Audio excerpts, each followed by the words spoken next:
우리의 인생 가운데 쉼과 회복은 굉장히 중요합니다. 쉼이 없이, 휴식 없이 달리다 보면 어딘가 고장이 나기 마련입니다. 오늘 본문 말씀에도 쉼이 필요했던 한 사람이 나옵니다. 바로 유두고, 유티커스라는 이 청년입니다. 유티커스, 유두고, 헬라의 원문을 보면 유티코스라는 이 유두고라는 이름은 천한 종 노예에게 붙여주는 이름이었습니다. 조선시대로 해보면 개똥이, 말똥이, 돌쇠, 석쇠 이런 이름이에요. 개똥아, 말똥아, 이런 이름을 붙여주는 좀 당시의 사회적 지위 가운데 남의 집에 종살이를 하거나 어려운 상황에 있는 분들의 그런 이름이었다고 합니다.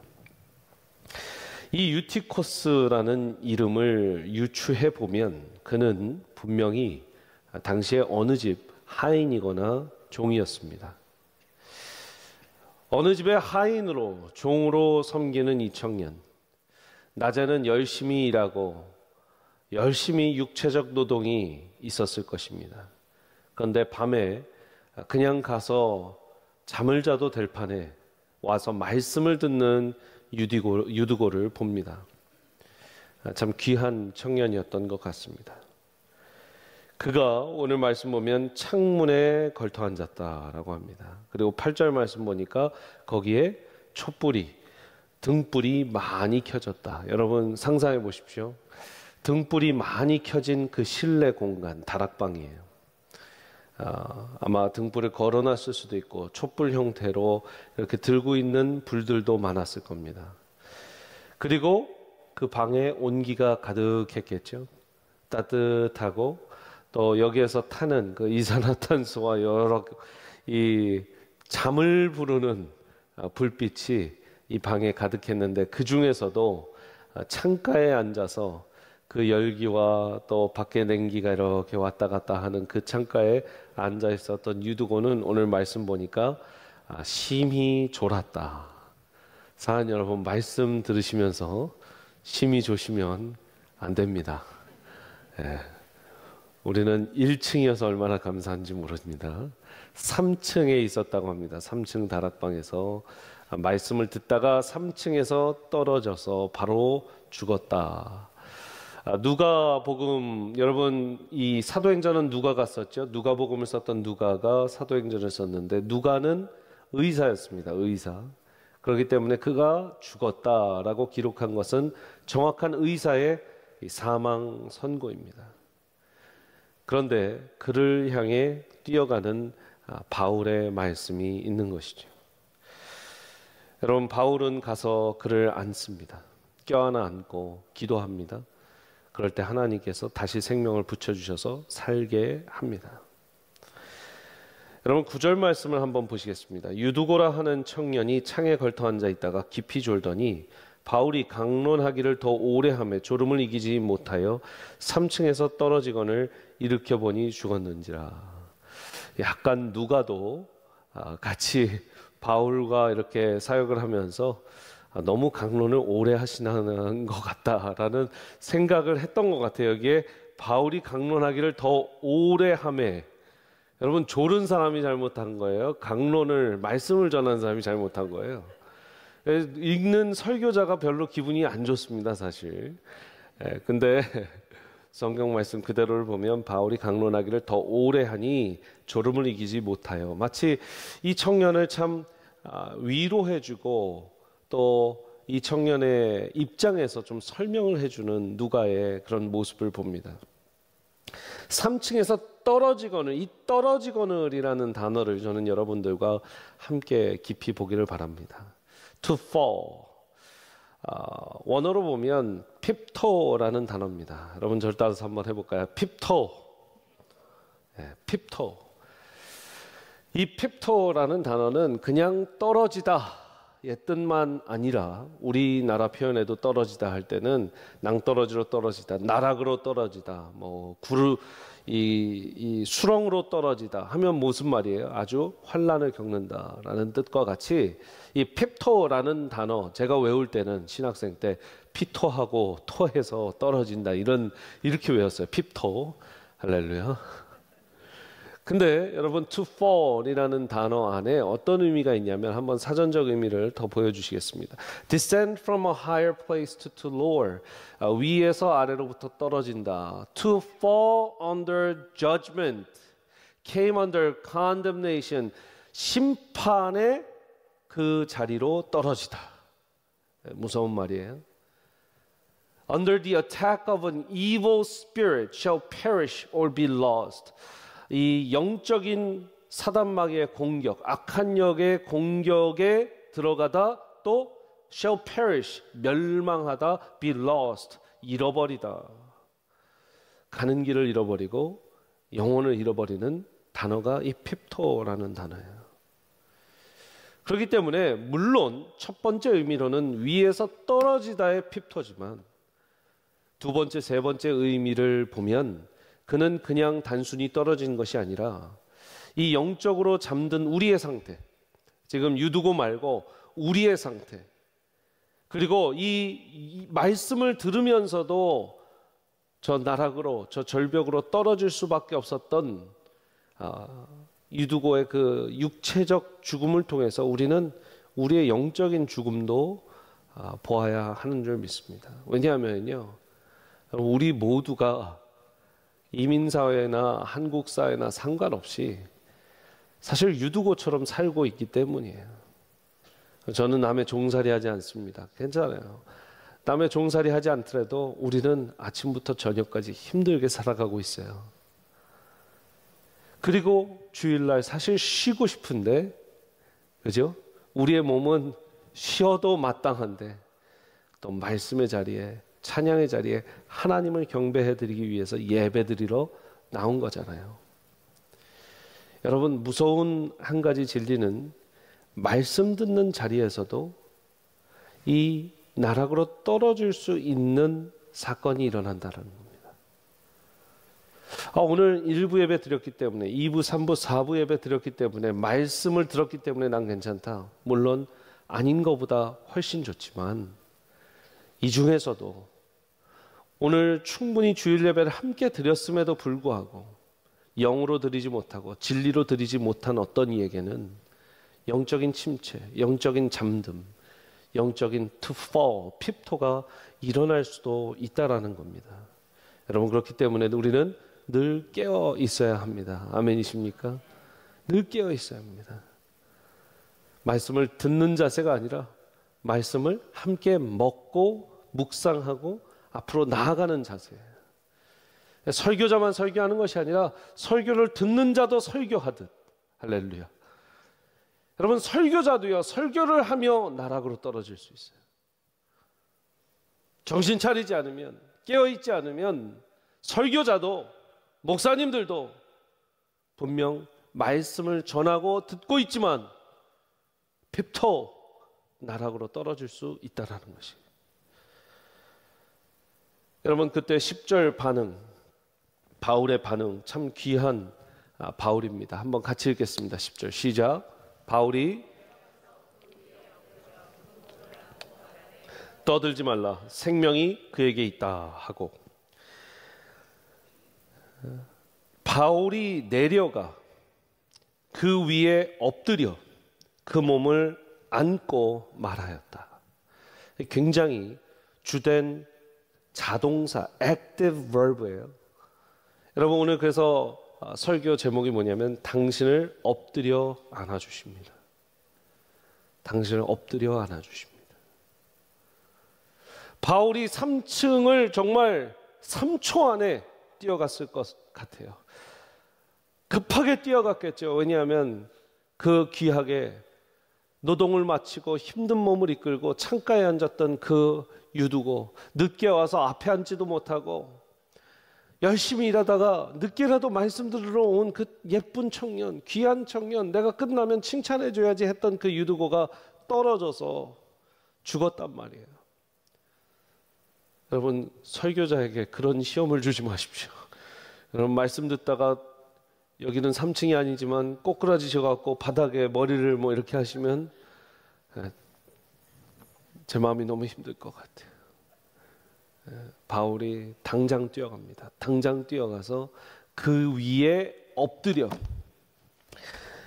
그 죽은 몸 위에 엎드려. 이 단어가요, 재밌는 단어예요. 아까 핍토라고 했잖아요. 절 따라서 에피핍토.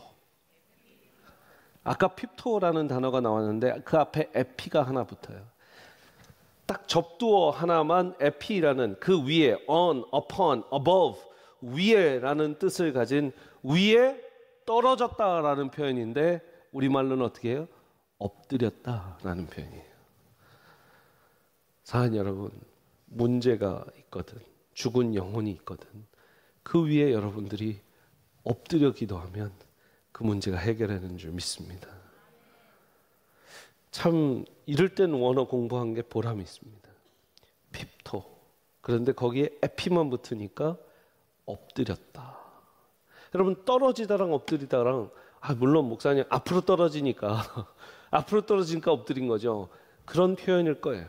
그러나 우리의 영적인 해석으로 있으면 떨어져 나락으로 가, 영혼이 죽고 영혼이 그 잠들고 영혼이 그 하나님 안에서 잃어버린 그 영혼 위에 우리가 엎드렸을 때, 그리고 그를 안았을 때 하나님이 역사하셔서 그를 일으키시고 세우시고 살리신다라는 엄청나게 귀한 하나님의 말씀인 줄 믿습니다.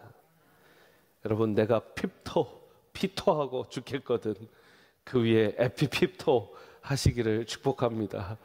그럼 하나님이 해결해 주십니다.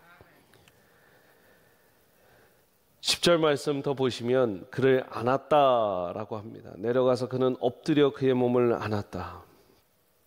이 안았다라는 표현이 참 은혜가 있는데요. 여러분, 마치 집 나간 탕자가 다시 돌아왔을 때 이 아버지가 멀리 맨발로 뛰어가서 안아주는 그 허그. 성경 말씀 보니까 메시지 성경에 이렇게 적혀 있어요. Paul went down, stretched himself on him and hugged him hard. Hugged him hard. 꽉 안았다는 거죠. 그냥 아는 게 아니라 hug him hard. NIV 성경에는 이렇게 적혀 있어요. Paul went down, threw himself on the young man.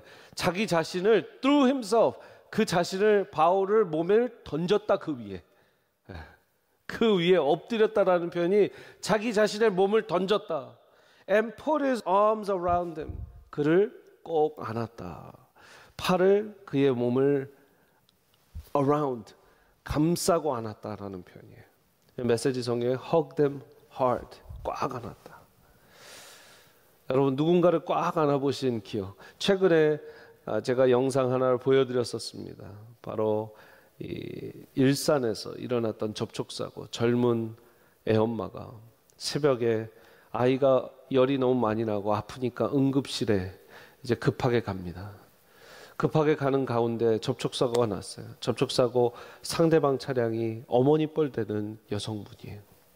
나와서 자초지정을 들으니까 바로 꽉 안아주면서 사고 처리는 있다 하고, 빨리 가서 병원에서 아기부터 치료해라.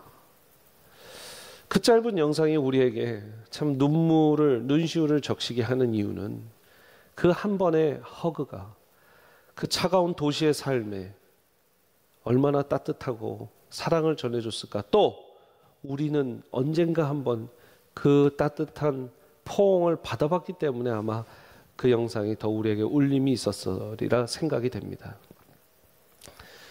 여러분, 근데요, 하나님이 안아주시는 건, 여러분의 인생 가운데 여러분이 쓰러져 넘어져 엎드려 정말 핍토하는 상황 가운데 하나님이 여러분 위에 엎드려 안아주셨던 경험이 있으십니까?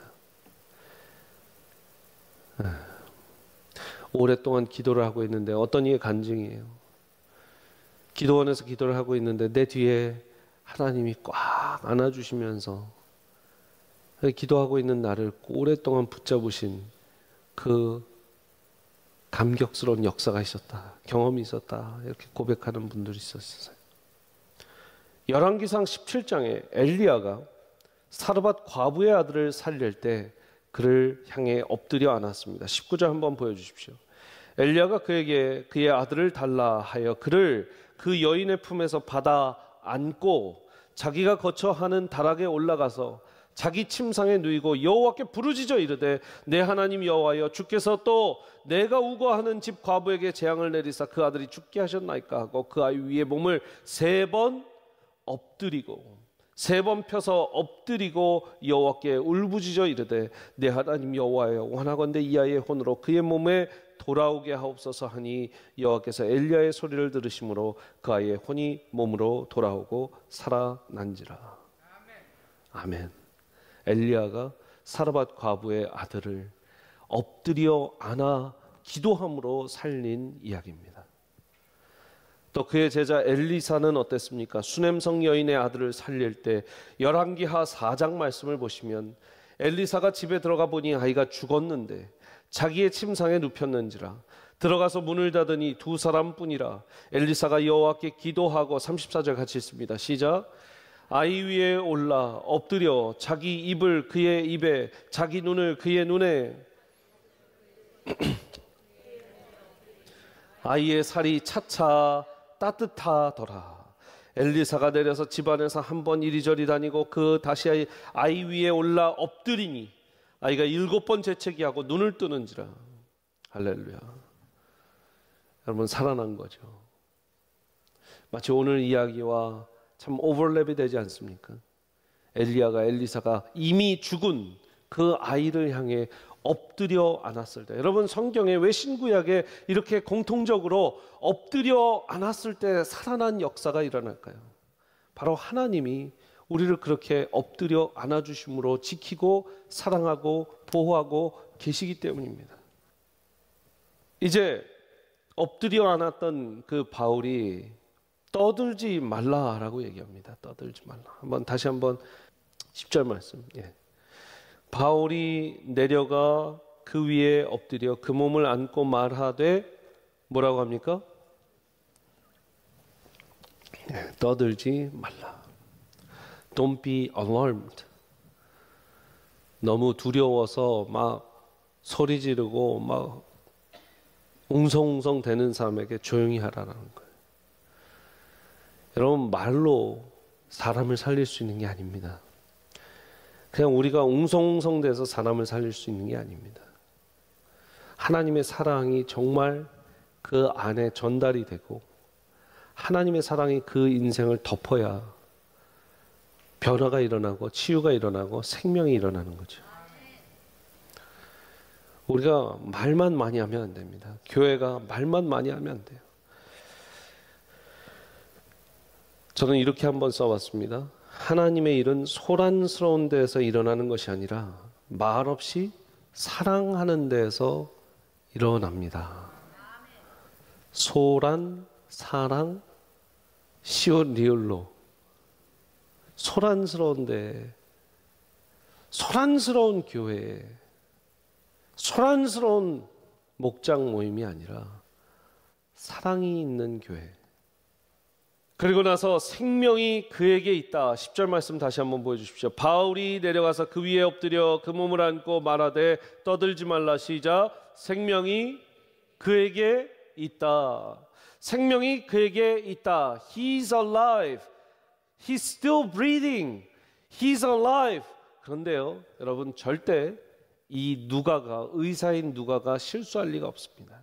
이미 죽었어요. 그러나 지금 바울은 뭐라고 하는 거냐면 죽었지만 이 안에 하나님이 포기하지 않는 생명이 있기 때문에 이 사람은 죽지 않았다. He's alive. 그 안에 생명이 있다. 여러분, 그에게 생명이 그에게 있다는, 우리가 생각하기에는 생명이 그에게 있다. 할렐루야. 이렇게 저도 해석하면 너무 좋지만 성경 그대로는요, 생명이 아직 죽어있는 그에게 붙어있다라고 얘기해요. 근데 당연히 이 말은요, 어떻게 누가 의사가 이미 죽음을 선고하고 사망 선고를 한 그 시체가 생명이 있다고 얘기합니까? 하나님이 포기하지 않았으니까, 생명은 정말 그에게 있으니까 이 안에 생명이 아직 있다라고 얘기한 거예요. 세상 사람들은 실패한 인생이라고 얘기하는 때가 있습니다. 다 실패한 인생, 다 끝난 인생, 다 죽은 인생, 소망과 희망과 아무것도 볼 것이 없는 인생인 사람들이 있다고 얘기합니다. 그러나 하나님이 포기하지 않았으면 그 안에 생명이 있고 소망이 있는 것 믿으시길 바랍니다. 아브라함, 사라 아들 없이 포기했습니다. 그러나 100살 넘어 하나님이 소망을 주시고 아들을 주셨어요. 모세, 이집트의 왕자로 살다가 살인을 저지르고 도망가서 광야에서 양치는 그냥 한 사람이 됐어요. 아무도 몰라주는 노바리. He thought he's somebody. somebody로 40년을 살다가 이제 노바디로 40년을 사는데 하나님께서 갑자기 부르시는, 그래서 이스라엘 전체의 출애굽 엄청난 프로젝트를 맡기시는 다시 하나님 눈에 somebody가 됐습니다. 요셉은 그 구렁이에, 이 구렁텅이에 빠져서 형들이 버리고 가족들에게 버림받고 형들에게 버림받고 노예로 팔려가 그 안에서 또 주인에게 버림받고 감옥에 들어가. 여러분, 세상 눈으로 보면 끝난 인생 아닙니까? 그러나 하나님은 끝나지 않았다. 요셉은 이내 총리가 되고 이스라엘을 다시 구원하는, 그래서 애굽으로 모든 이스라엘을 데리고 오는 그런 놀라운 인물이 되죠. 사랑하는 여러분, 성경은요 이렇게 망가지고 고장난 것 같아 보이는 사람을 하나님이 쓰시는 경우가 거의 99.9%예요.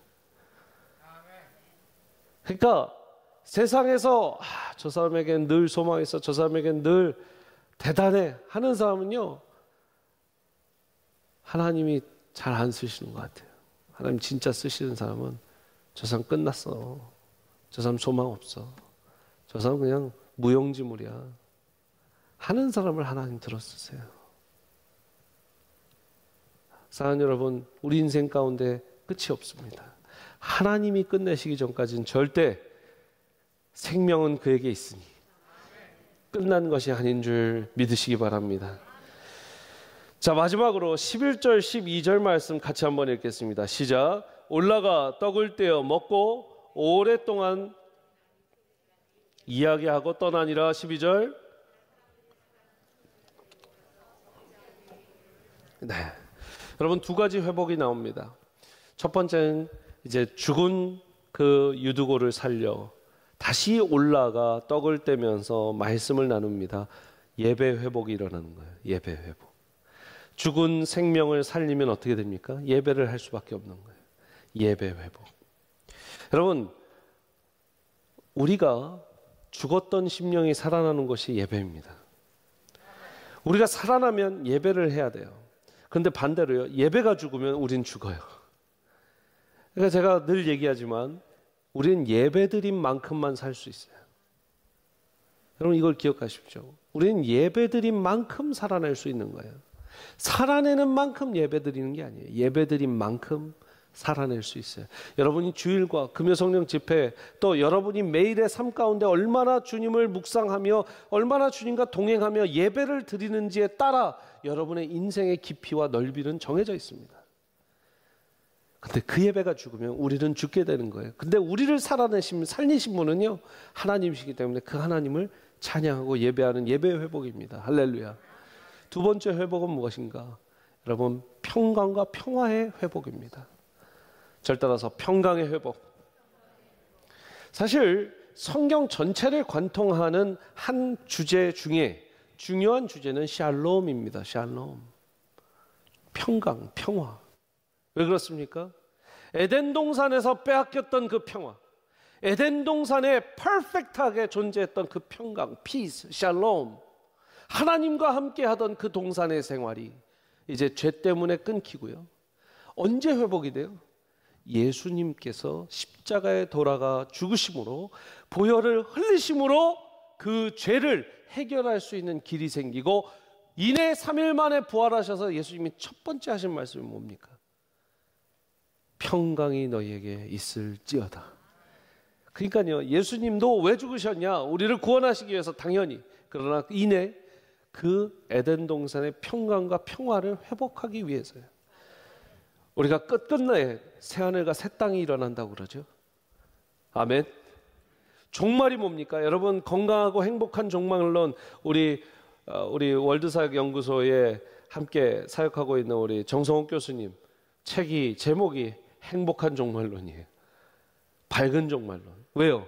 우리는 새하늘과 새 땅이 결국 최종의 종말이에요. 끝이 아니죠. 사실 그때부터 새하늘과 새 땅의 새 시작이죠. 새하늘과 새 땅이 무엇입니까? 이 에덴을 회복하는 거예요. 새하늘과 새 땅이 뭡니까? 이 평강을 회복하는 거예요. 오늘 말씀 보십시오. 12절에 사람들이 살아난 청년을 데리고 가서 적지 않게 위로를 받았다. 이 위로, 사람들에게 위로가 일어나고 평강과 평안이 일어날 때 어떤 사람을 통해서? 남의 집 종살이하는 유두고 청년을 통해서 이 온 동네가 위로와 평강을 받았다라는 거예요. 할렐루야. 여러분, 하나님이 이런 하나님이세요. 우리의 인생 가운데 지난 2021년 11개월을 쫙 돌아보십시오. 여러분, 생명이 회복됐습니까? 예배가 회복됐습니까? 여러분, 주님 주시는 평강이 회복되셨습니까? 얼마나 감사한 일입니까? 아멘으로 화답할 수 있는 삶, 얼마나 감사한 일입니까? 우리가 이렇게 주님께서 살려주신 예수 그리스도의 엎드려 안으심으로 살려주신 우리의 인생, 연말 이제 12월 준비할 때 감사와 찬양이 넘치시기를 축복합니다.